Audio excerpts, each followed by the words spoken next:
내란 혐의로 구속된 김용현 전 국방부 장관이 법원이 내린 직권 보석 결정을 거부했습니다. 네, 법원의 보석 허가는 불법이라며 항고는 물론 집행정지도 신청하겠다며 반발했습니다. 김성우 변호사와 함께 관련 이야기 나눠보겠습니다. 어서 오십시오. 어서 오세요. 안녕하세요.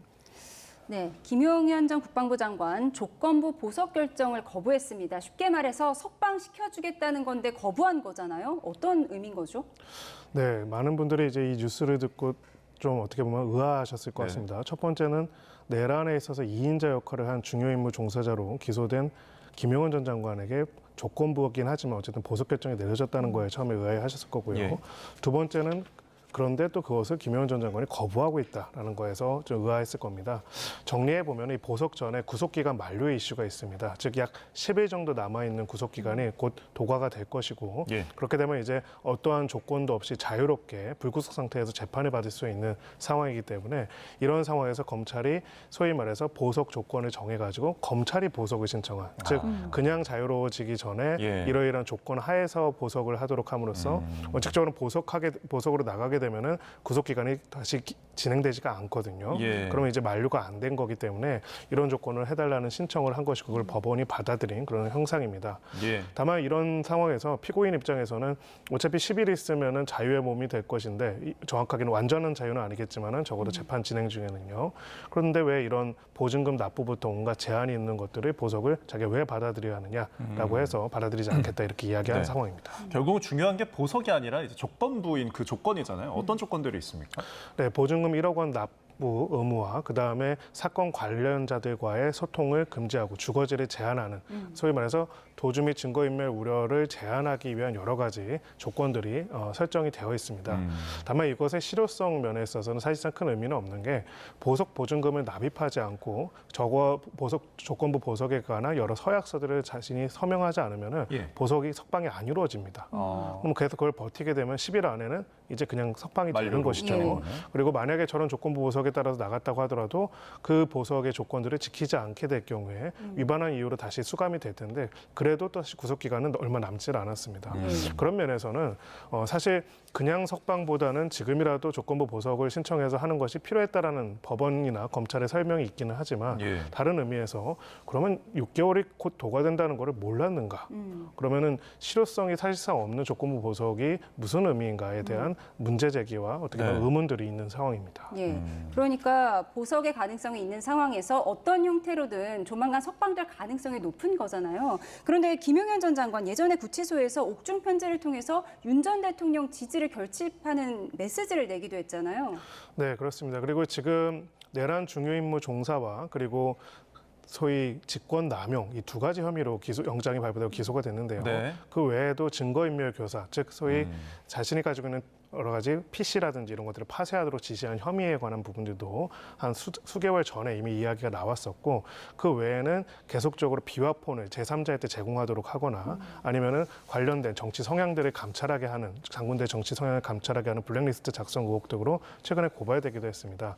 이 부분을 조금 더 풀어서 설명을 하자면요. 예. 이런 중요하고 복잡한 사건 같은 경우에는 6개월 안에 공판이 다 진행된 경우가 오히려 별로 없습니다. 그렇기 때문에 통상 공소를 유지를 하는 검찰 입장에서는 소위 말해서 기존의 영장이 발부된 것과 다른 사유를 추가적으로 확인하고 그걸 바탕으로 해서 추가 기소를 하게 되고요. 추가 기소를 하게 된다면 기존 영장 사유와 다르기 때문에 별도로 다시 구속영장 기간을 갱신해가지고 영장 구속 기간에 갱신해서 진행할 수가 있습니다. 어찌 보면 이게 기존에 박근혜 전 대통령 사건부터 계속 있어왔던 공소 유지 그리고 구속 유지의 방법론이었는데 이번 사안에서는 특이하게도 김용현 전 장관 관련돼서는 지난 6개월의 도과가 곧 임박한 상태인데 네. 이런 형태로 기존에 논의됐거나 확인됐던 내용들에 대한 추가 수사와 기소가 명확하게 이루어지지 않은 부분들이 있었습니다. 알겠습니다. 자, 김용현 전 장관의 보석 거부 이야기 나눠봤고 주제를 좀 바꿔보겠습니다. 김건희 여사와 관련된 이제 추가 내용이 있는데 저희가 샤넬백에 대해서 이야기를 굉장히 많이 나눴는데 가방의 개수가 늘어나더니 이번엔 신발까지 좀 등장을 했네요. 이건 처음 전해진 것 같은데. 네, 그렇습니다. 지금 일단 수사 내용에 따르면은 그 김건희 여사의 측근으로 분류되는 예. 모 행정관이 건진법사라고 분류되는 전성배 씨로부터 이 내용의 이 샤넬백을 교환해달라라는 요청을 받고 실제로 가방 3개와 구두 하나로 교환했다라는 내용까지는 확인이 됐습니다. 예. 자, 이 부분과 관련돼서 지금 건진법사라고 불리는 사람은 자신은 그걸 다 분실했다라고 이야기를 하고 있는데 구체적으로 교환을 한 기록은 다 남아 있고요. 예. 그렇다면 이것을 누구의 지시에 따라서 어떤 목적으로 교환을 요청한 것인지가 중요하고, 만약에 이제 그래서 이걸 신데렐라 사건이라고 하는데, 당시에 이제 교환을 요청한 신발이 사이즈가 김건희 여사의 사이즈와 일치되는 거라면은 여러 가지 의미에서 이거는 사실상 자신이 김건희 여사와 무관하게 교환 지시를 했다는 말이 거짓말이라는 걸 드러낼 수 있는 굉장히 중요한 자료가 될 것이기 때문에 네. 이런 진술과 이런 사실이 앞으로의 수사에 있어서도 굉장히 중요한 요소다라고 볼 수 있습니다. 네. 신데렐라 수사라는 말까지 나오는 이 상황, 만약에 해당 신발이 김건희 여사 치수와 다르다면 그럼 또 어떤 의미가 있는 거죠? 네, 그렇다면 제3자 누구한테 이것을 공유하고자 했는지가 확인될 필요가 있을 거고요. 다만 여러 정황상으로는 좀 이 지시를 이행한 행정관과의 관계를 볼 필요가 있습니다. 지금 이 행정관은 원래 김건희 여사와 오랫동안 인연을 맺어온 그 인연으로 청와대 대통령실에 들어가게 된 그런 예. 입장인데요. 건진법사는 어쨌든 외부인입니다. 그러면은 김건희 여사의 최측근이라고 분류되는 행정관한테 건진법사라는 외부인, 로비를 벌이고 잘 보여하는 사람이 가방을 바꿔 와라, 이런 지시를 내릴 수 있을까? 사실 이게 수사의 어찌 보면 핵심이고요. 실질적으로 김건희 여사의 최측근에게 그런 지시를 할 수 있는 사람은 김건희 여사가 아닌가라는 의혹을 가지고 검찰은 수사를 진행할 것입니다. 예. 하지만 말씀하신 것처럼 거기서 신발 치수가 일치한다면 더 명확한 증거가 되겠지만 신발 치수가 다르다고 한다면은, 그렇다면은 건진법사가 어쨌든 모종의 이유로 받은 샤넬백을 다른 제3자한테 공유할 목적으로 변환했다라고 볼 수도 있을 겁니다. 네. 그럼 이제 검찰에서 이 신발 치수를 재기 위해서 어떤 절차나 방법을 거쳐야 하는 걸까요? 네, 사실은 이제 일단은 구체적으로 신발 치수를 재기 전에 일단 각 교환되어 있는 물품과 그 관리 번호를 통해 가지고 해당 신발 치수가 얼마나 되는지에 대한 것들을 확인할 것이고요. 예. 그렇다고 해서 정말 이제 실물로 발치수를 재는 것보다는 지금 있는 압수수색 과정에서 확보한 나머지 증거물들을 바탕으로 해서 해당되는 사이즈가 일치한지를 먼저 확인하게 될 것입니다. 네. 그리고 무엇보다도 이제 당시 이 핵심적인 교환을 한 당사자로 지목된 행정관이 건진법사의 지시에 따라서 심부름을 하는 사람인지 아니면 김건희 여사의 지시에만 따라서 심부름을 하는 사람인지를 밝혀내는 것에 수사력을 집중할 것으로 보이고요. 예. 만약에 후자라고 한다고 하면은 건진법사라는 사람이 이야기하고 있는 것과 사실 그 진술을 신빙성을 인정할 수 없고, 이 뇌물의 수수 과정과 그리고 이 지시의 이행 과정이 김건희 여사의 지시에 따라서 이루어졌다고 볼 가능성이 매우 높습니다. 네, 결국 이 샤넬 가방 2개가 가방 3개와 신발 1개로 바뀌는 이런 과정에 대해서 지금 수사가 이루어지고 있는 건데, 김건희 여사 측의 입장이 나왔습니까?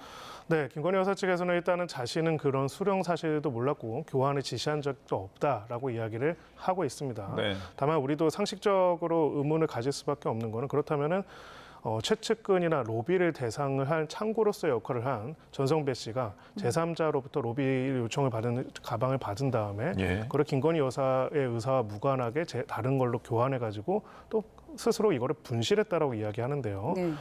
수천만 원에 달하는 사실 큰 금액이 든 가방을 그냥 그렇게 던대도 안 하고 교환한 다음에 분실했다는 것이 사실 조금 믿기는 어려운 부분들이 있습니다. 예. 그래서 결국 핵심은 지금 당시 행정관이 교환을 직접 했다라는 것 자체는 팩트로 확인이 됐기 때문에 네. 이 과정에서 이러한 교환을 누가 지시할 수 있는지, 그동안의 소위 커뮤니케이션, 의사소통을 누가 담당했는지가 가장 핵심적인 내용이 될 것입니다. 네. 근데 지금 이제 결국은 실물이 없기 때문에 나중에 이 기소를 하거나 했을 때 이런 부분이 좀 불리하진 않을까요? 네, 그렇기 때문에 입증이 굉장히 중요하다고 예. 보여지고요. 결국은 교환을 담당했던 사람이 어떤 이유로 교환을 했는지, 그리고 교환을 했다면은 아무래도 저도 사실 그런 거 구매해 본 적은 없지만은 예. 명품이기 때문에 구체적인 치수까지도 기록이 다 남아 있을 겁니다. 아. 그렇다면 실물은 없다고 하더라도 그러한 치수가 지금 김건희 여사가 사용하고 있는 나머지 신발들과의 치수가 일치하는 부분들이 있다. 그리고 관계상 건진법사라고 하는 전성백 씨가 김건희 여사의 최측근의 역할을 하는 사람한테 사실 물건 바꿔오라는 심부름을 시켰다는 거잖아요. 예. 그것이 과연 가능할 것인지, 사실은 그런 것들은 불가능하고 실제로는 최측근인 사람에게 지시를 할 수 있는 것은 김건희 여사밖에 없었기 때문에 예. 교환을 한 행위가 누구의 지시에서 의한 것인지가 가장 핵심적인 쟁점이 될 것입니다. 알겠습니다. 관계 입증, 지시 입증의 핵심을 짚어주셨습니다. 지금까지 김성훈 변호사와 함께 이야기 나눠봤습니다. 오늘 말씀 고맙습니다. 고맙습니다.